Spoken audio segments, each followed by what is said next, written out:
Hello, my indie game enthusiasts! Today's video is different from my normal game devlogs. In this one, I want to talk about a topic I've been chewing on for a while now, which is the drawing app Procreate.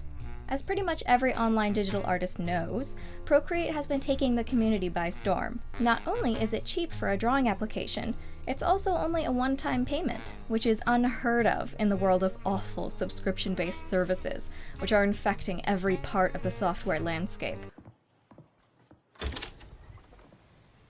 What in the actual... Plus, it being an iPad app guarantees that you can treat it just like a sketchbook. That is, you can take it anywhere. For the years I've been drawing with it, Procreate has consistently impressed me with its ease of use, sets of gorgeous brushes, and depth of systems. However, there's something wrong with this app. Something that leads to a whole sector of artists being virtually unable to properly utilize Procreate for their workflow. Something that could, at least I assume, be startlingly easy to fix. And that's the 3D painting system. In October of 2021, Procreate released a stunning new feature with their 5.2 update, the ability to import model files into the program and paint on them in 3D. It was a big surprise to many, and got artists in the 3D space very excited. Most of us only ever have the option of working on desktop computers when it comes to texture work, so the mere idea of being able to work on the couch, on the go, or even in bed was a veritable breakthrough. The power of the sun in the palm of my hand. However, it's borderline unusable for me, even with my stylized art style. In this video, I'm going to start out with what I believe are the easiest fixes, and end with those that would be great, but I have doubts would be possible. If Procreate fixed some of these issues and kept improving their 3D painting software, I believe it would not only be a huge boon to 3D artists, but also be a legitimate competitor to other 3D painting programs. Not to mention the only app on the App Store to do such a thing. Now, keep in mind that Procreate is already an incredible app that is an amazing deal. But it does legitimately disappoint me that they would put in so much work for a feature that barely any of my peers would be able to use. It's kinda like a vestigial limb that appears cool at first but doesn't actually do anything. You kinda just mess around with it for a while before realizing it has no real value. So, how do we change that?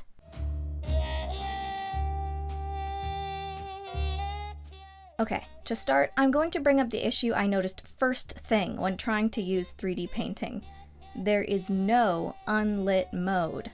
As a stylized 3D artist, the color and values of my textures are of the utmost importance. In fact, I almost exclusively use the albedo map on my models. Normal maps, metalness maps, etc. aren't super important or relevant to me, so I won't be talking about them too much in this video. Check out my devlogs for info on what those are. This means that when I paint in 3D Coat, I almost never have lighting on my models. Never. Because any sort of lighting on the model changes how the true color of the texture looks. And when I'm painting, I need to know the true color of the piece. Here's an example. Take a look at how the colors of this model look when imported into Procreate. It's washed out. Now look how it appears in the unlit mode of 3D Coat. The only way to see the real colors of what you're painting in Procreate is to go to the flat texture mode, which defeats the point of being able to paint in 3D. Some people might say, well, why don't you just delete the lights in the scene? And I do that, but simply deleting lights does not an unlit mode make. It just means the model is in the dark, not showing its true colors. There's still a difference here. See? See?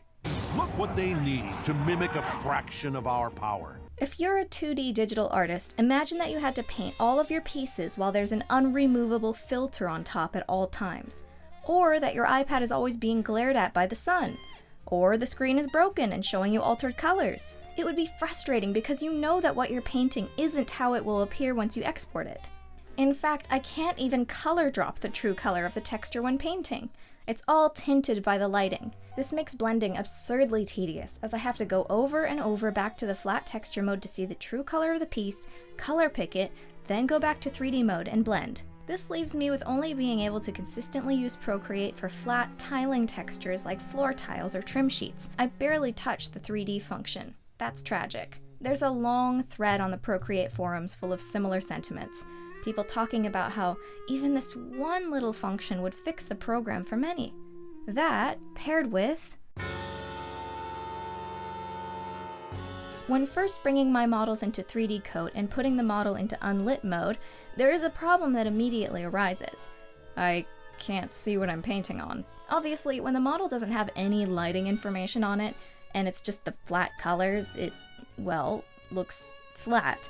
This problem is easily resolved, however. You just press W and the wireframe is visible on the model. Voila! Now you can see where you need to paint. It's also exceedingly helpful for finding edges and making sure you're painting the right polys.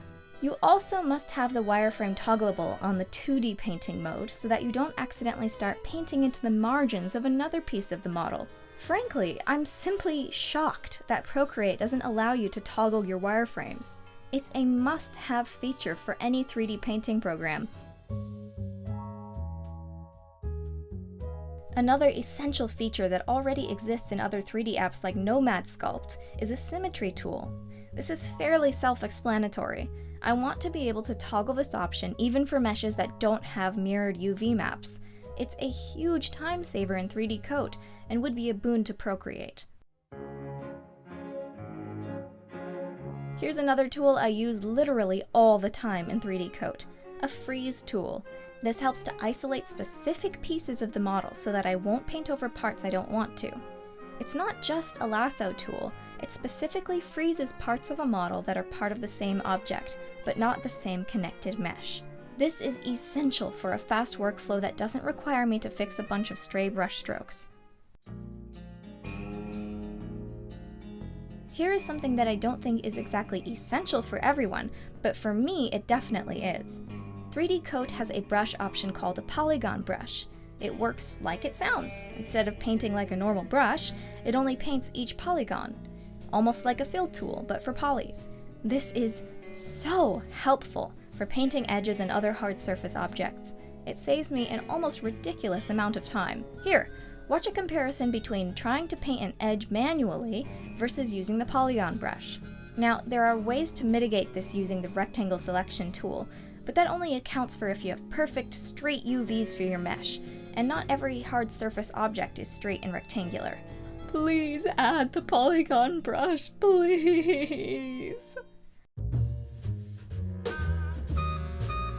A problem I recently had with the program was that my brush strokes were going through the mesh and painting other sides of the model that I hadn't intended to be painted. There's supposed to be a toggle button here that fixes the issue, but it persisted even when the toggle was turned off. This just thoroughly confused me. I couldn't figure out if it was a normals issue or a glitch or something else, but it was such a problem that I could no longer work on this set of coffee maker models in Procreate and just finish them in 3D Coat, where there was zero issue. Powder made a mistake.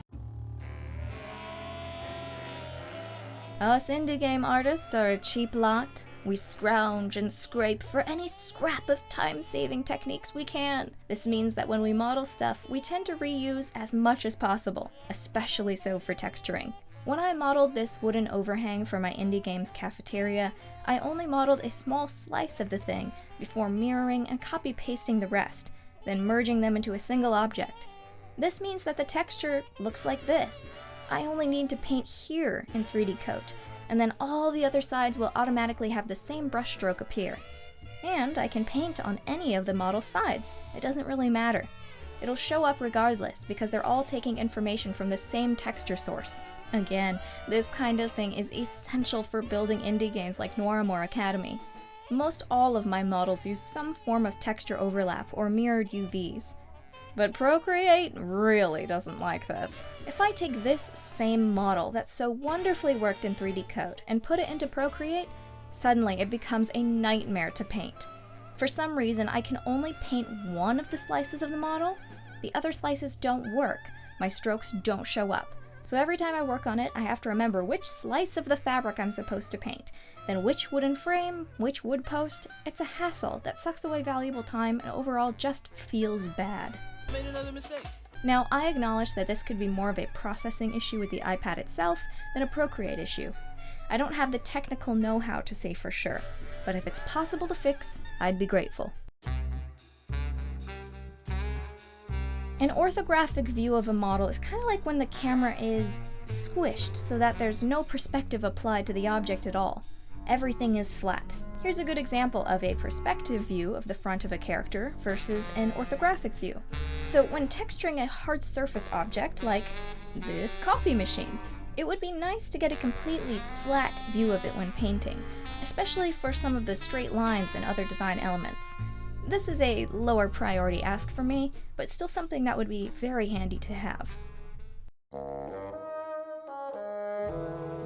For some reason, you can only paint 2K texture sizes in Procreate's 3D mode. As far as I've been able to find, there's no way to change this in the program. This is strange, especially since the 2D mode has no such limitation. I could understand if the iPad is unable to handle 4K textures, but for the sake of saving space or painting other texture styles like pixel or PS2 types, it would be nice to be able to change your texture size to smaller canvases. And if it helps to save on processing power, being able to completely turn off the other maps like roughness and metalness in order to make the albedo maps bigger would be much appreciated. Again, for the 2D artists out there, imagine you could only make 8.5 by 11 canvases in your drawing program. Pretty limiting, huh? Okay, for this one, it would be useful, but I'm unsure if the iPad's processor could handle it. Yo guys, it's me, Charlie. Hey, did that guy just turn into sand? Yeah, what was that? In any case, for the hand-painted texture style I do for my games, I like to use a simple ambient occlusion bake before starting to texture. It serves as an excellent base to work off of. For those who don't know, ambient occlusion is the contact shadows between objects on a model. The baking process takes that information and puts it into the texture itself. For my workflow, I don't tend to bake from high to low poly. I just do a low poly bake of the model and work off of it. I don't think it's essential to have in Procreate. This is just a light suggestion. In a similar vein to ambient occlusion baking, being able to do a quick low poly curvature bake would be neat. It's an easy way to highlight the edges of the model and helps a lot in the stylized painting process. Again, not essential, but it's a great time saver, especially for hard surface models. Well, that's it. That's my guide to make Procreate's 3D painting tool more than just a vestigial limb. For stylized artists, anyway. You PBR guys might have your own ideas. So, are you a 3D artist who has your own suggestions for Procreate? Is there something I missed? Put them down in the comments below, or, respectfully, tell them about it on their social media channels and forums. I truly do hope that Procreate watches this video and takes these critiques in stride. I'd love to see them excel in this field. In fact, I even like the idea of them making a separate 3D app altogether, similar to Procreate Dreams for animation. We love you guys over at Procreate, and we want to see the apps get even better. Thanks for watching! If you'd like to check out our indie game, Noiramore Academy, take a gander at the free demo on Steam and support us on Kickstarter. You can also support these videos through my Patreon. Links below.